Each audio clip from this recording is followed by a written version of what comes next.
Okay, so hello. I'm here to basically go over the game that I've produced for my university course.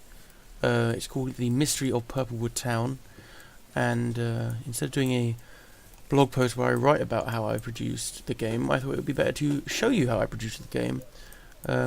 So here we are in Unreal. This is Unreal 4.16.3, I think. 4.16.3 it says there. This is the scene. As you can see, I have 6 different areas of the level. You start in this bit, and essentially, depending on what part of the level it is, you'd get teleported to the different areas. I decided to do it in the same level scene, so instead of having multiple level scenes that would then have to load you between, you could just jump to different points on the level, which makes the loading times less. So that definitely has a great impact on speeding up the process of the game. There is a video I've also posted, and it will be linked onto my WordPress blog, telling you, essentially just going through the story and showing you the different outcomes. There's 2 outcomes to the game. There is either a game over or a you win. This is only a demo, by the way. That's all we had to produce. So here, this is the player character. He starts in the police office. So if I load up my level blueprints for you, here we are. So this is my rather large level blueprint. So as you see here, Pierre, that's my main character, his name's Pierre. But if I refer to him as Pierre instead of just top-down character, then that's probably why. It's ingrained in my mind that the narrative part of the aspect. So this is Pierre here, and in this scene he's having a conversation with this man here who is Richard Thorne, and this woman here who is Dr. Ruth Galen. And basically the premise of the scene is that Richard has been in some kind of scuffle at the bar, and obviously being a police officer, Pierre is here to sort out what's gone on. So if I just demonstrate by playing it. So, Mr. Thorne, it seems you are affiliated with Miratech, the company who recently purchased the old schoolhouse here in Purplewood Town. Yes, Officer Rochester. I moved here 2 months ago when Miratech set up in the old school. So essentially I voiced Pierre here, that's him, and my dad actually voiced Richard here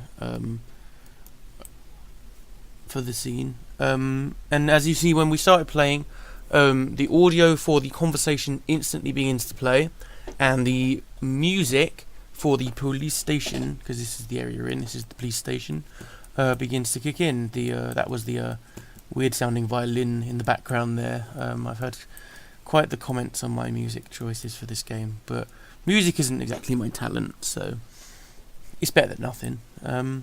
So obviously, as you can see, I have a ton of different sound clips in this game.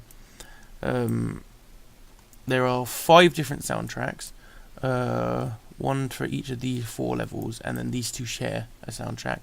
Everyone who is around you can talk to. So there's a person here, there's a conversation here, there's some people over here, there's a person over here. You can't see them, but they're there. You can talk to them, so that's sound cues. You can talk to Graham here. His name's Graham. There's multiple different conversations you can have with him. So the only trouble with that is how I've set it up is with ambient sounds. So this is here, it's like an ambient sound. Graham Bowman 1, this is an ambient sound instance here. Class ambient sound, see, as I hover over that.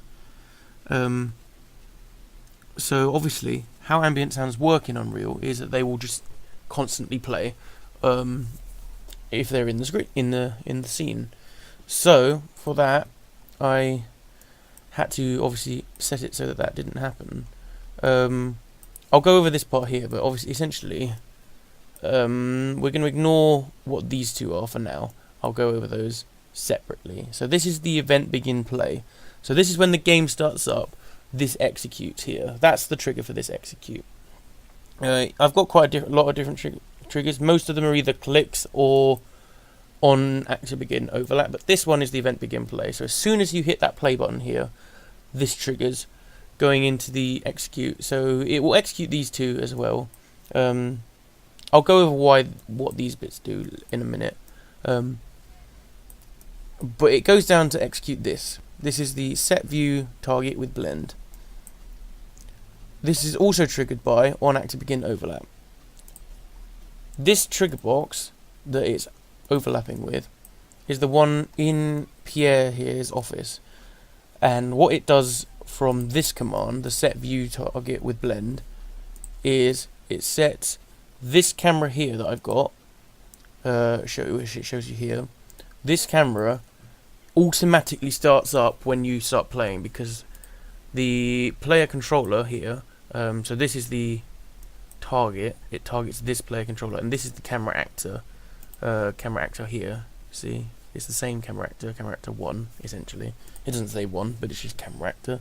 Camera actor is the target, is the view target, and the target to activate is when the player controller is over it, and obviously this is the player controller, and he's currently over this trigger box, so it's triggering because he's begun his overlap on it. The only issue with that is obviously you have to move into the trigger box to have it activate, so that is why it's also linked up to the event begin play, because otherwise in this scene here, I'm going to play the audio, so I'm going to explain it after a second. But so, Mr. Thorne, it seems you are affiliated with... Obviously, it starts up and you're in that area, so because the event begin play feeds into this, it automatically activates this camera angle with Pierre already there, the player character, which means that that's why it automatically starts, because otherwise it would start from the default angle. So if I quickly hang on, here we go. If I do this and we quickly mute this, and then we play, then I can talk over and nothing will happen. So otherwise, if I didn't start, it would start in, the camera would look like this, and obviously we don't want that, because for the scene, obviously they are supposed to be having a conversation. It's supposed to have a dynamic viewpoint. This is a good viewpoint for running around in here, but if I just set it so that it was on active begin overlap, like it says here, then it would start like this, but go to this camera when I overlap the trigger box here. Ooh, I did not mean to do that. There we go. So it would trigger only when I overlapped it, you see. But because I've linked it up with the event begin play, it automatically does it.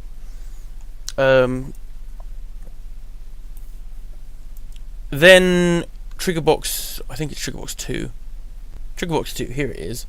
Trigger box 2 is, if I move the camera real quick, is this trigger box here, I believe. Trigger box 2, yeah. So that's when you leave the office, and if you notice when I did that earlier, when it leaves the office, it obviously goes back to this camera. This is the standard player camera, and it follows the character, so it follows, in this instance, Pierre, as he walks around in this area. It changes when you go into certain areas, because I've set it to, and I'll explain how I did that later, and in a minute rather, or whatever, in this video. It's all in this video. On active begin overlap, trigger box 2. They've also got quite a lot of others here, and that is because that is linked up to this, and because it's, instead of being linked up to the player controller, it's linked up to this get controlled pawn, which means that it, instead of going to a set camera, it will go to the standard camera up here, which is linked to the player camera, the player character, sorry, and that is obviously would be the default standard. That's the what would start up on the game if I didn't link the event begin play here to this set view target, because I'm not overlapping the trigger box instantly. That's how it works. As well as this, as I was saying about the audio earlier, this executes and goes to here, and it goes along through the set view target blend. First thing it goes to is this play after it's done that, and what it's playing is the police station sound cue. That's one of these. Let's see which one it is. That's the police station phone call. That's just a normal phone call, mystery phone call, and that one seems to be nothing. That's helpful. Oh no, hang on, it is the right one. It just didn't find it up here. Whatever. It's the right one. That's all that matters. Police station conversation sound cue, or whatever it's called. That plays on. We want that to start when it plays the game. We want that to start up because obviously you're in the game. You instantly start in and you jump into this conversation. That's how I want my game to work. So I've instantly got it to execute the play on an audio component. I've got the target here because you can't set an actor to this because it has to target an audio component. So you've got the actor for the ambient sound targeting, which converts into an audio component here on this target, which then goes into this target, which then plays this sound cue. And then, if you may notice, we've got a long line of things here that say stop. Some of them say set hidden actor in game, and I'll explain that in a second as well. But there's another stop one there. There's a stop one. Stop, stop, stop, stop, stop. You get the idea. Essentially what that does is, because of how ambient sound cues work in the game, in Unreal Engine, when you boot up your thing, an ambient sound will just broadcast that sound throughout the level, be it on loop or not, depending on if you set it. For example here, if I go into edit, I've got this one set to looping because it's a soundtrack, but obviously the conversations don't loop. So conversation 1, don't know which conversation this is, but that one's not set to loop. But either way, if I didn't have it set up like this, then what would happen is it would literally play them all instantly. So I can actually demonstrate that for you here. If I break this link here and compile, it will still work. It should do anyway. But if I play it now,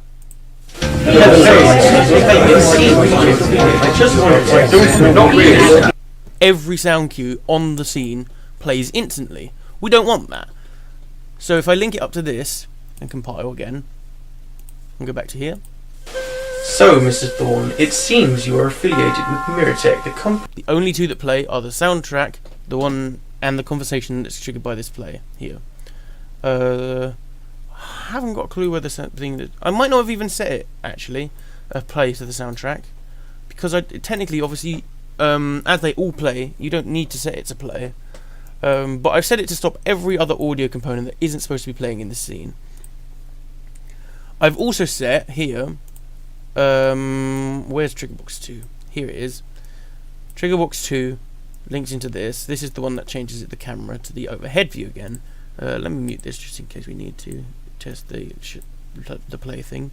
But also another thing it targets here is the police station sound cue conversation again, which is converted to through another audio component to a stop this time, because obviously if you want it makes no sense to have the conversation play throughout the level. So yes, it would end when the conversation sound cue ends anyway, but if you leave the area, this basically says that when you overlap this green line here and go into the next trigger box, which changes the camera, it will also stop the audio so that the conversation doesn't keep playing throughout the entire level. Obviously we want that. There's a couple of other things linked up to that, because I've used different trigger boxes to link back into this to get the camera view here in different areas of the game. So if I demonstrate that real quick. So obviously here it's a different camera angle, here it's a different camera angle, here it's a different camera angle, here it goes back to this camera, the overhead one that follows the player. So that's why there's so many different trigger boxes linked into this view target with blend, because that links it back to the player controller wherever you are on the map. We can stop this, we don't need to be playing it right now.